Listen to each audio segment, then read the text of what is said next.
Welcome back to Alpha Bow Hunting. I'm Phil Mendoza. In this clip, we're going to be talking about hunting with a hinge.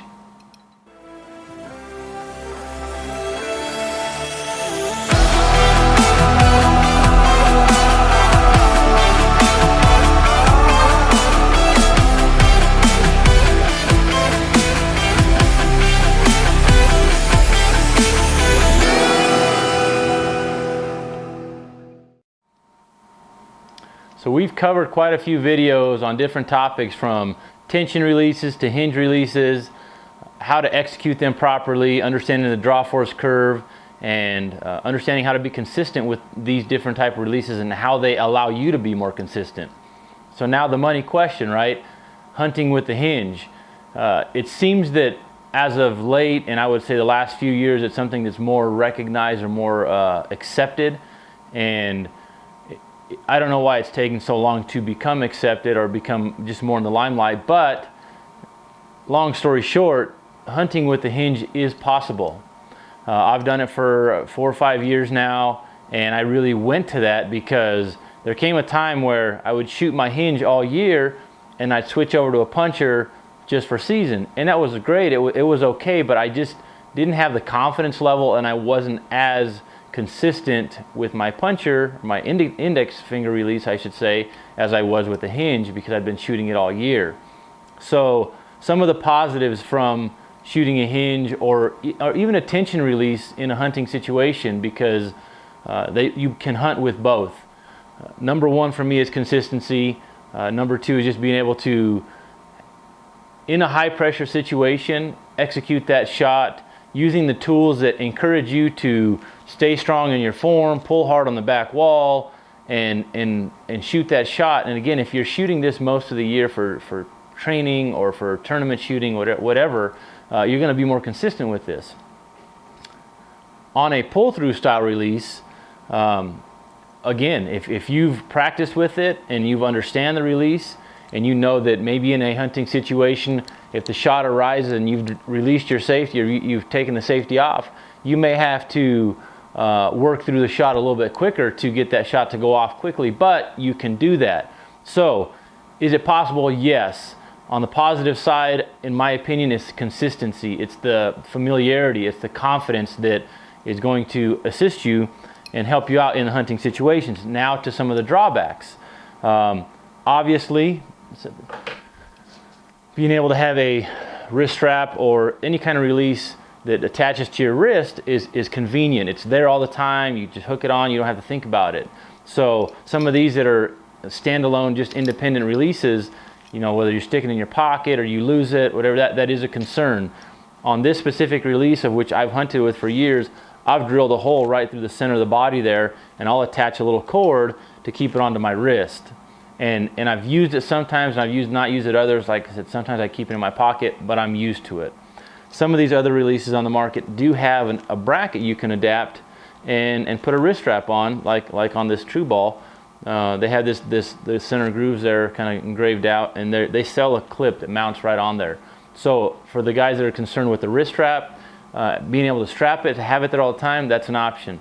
Now, another downside potentially is the noise, right? I mean, some of these, as these heads move around, they make noise, especially once, if a head's not engaged, you've got technically two pieces of movement there, one with the bracket that holds the head and the head itself making sound. That's where I've really went to this Scott, because this style, this Longhorn, which is not in production anymore, it has a rubber band that at least locks the head in place. So yes, I still have one more floating piece of movement that's causing noise.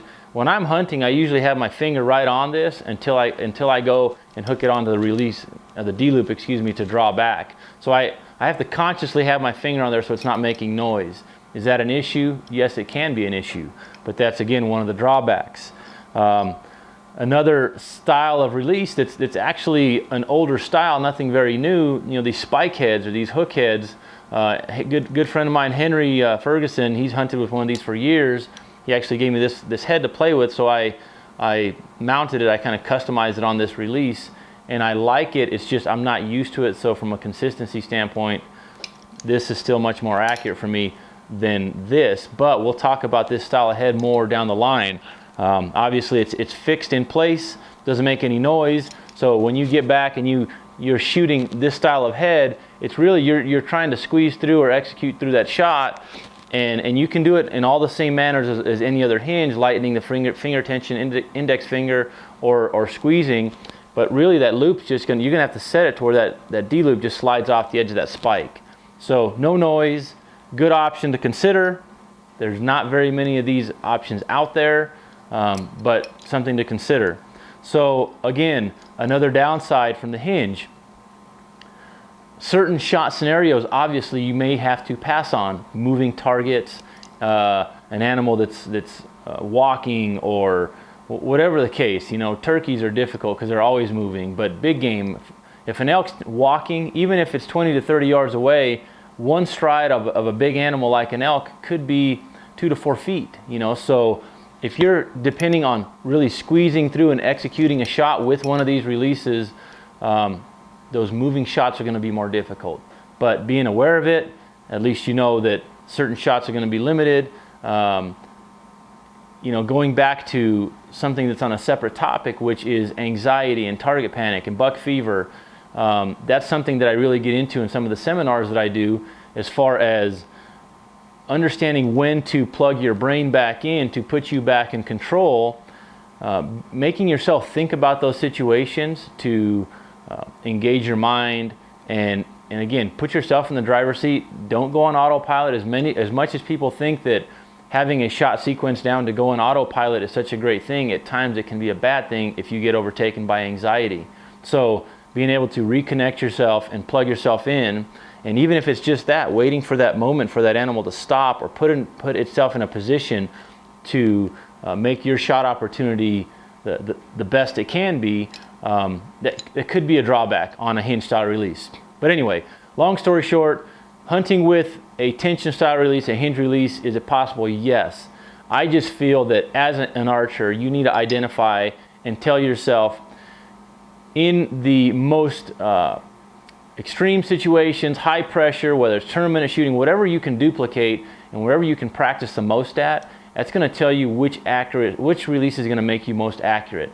And in my opinion, that's the release you should be hunting with, because it's going to, those scenarios in the field are going to be similar to those you're going to experience in those high pressure tournament, target archery, whatever it is, alpha bow hunting challenge. That's kind of where the alpha bow hunting challenge stemmed from, was just putting you in a little bit of a high pressure situation so you can practice with that situation, make you a better hunter, make you a better archer. So I hope you've enjoyed the videos. I'm going to link below all the series, because we've shared some of them back and forth with this rock slide collaboration that we've done. We're going to be doing some more stuff like this in the future, but look to both. I mean, Rockslide's got a great page from the gear reviews and the technical side of stuff, also the forums. Great group of people on there, great resource. There's some people that are very knowledgeable and very skilled with certain applications. So I encourage you to check out Rockslide. That platform is great. Once again, the video's down below. Don't forget, pre-registration is open for the Alpha Bow Hunting Challenge right now. We do have some promo codes I'm going to clip to quickly at the end of this for some free swag, free gift cards. Once again, that's all we've got for these video series. So I'm Phil Mendoza. I encourage you to dream big, shoot straight, and we'll check out another video.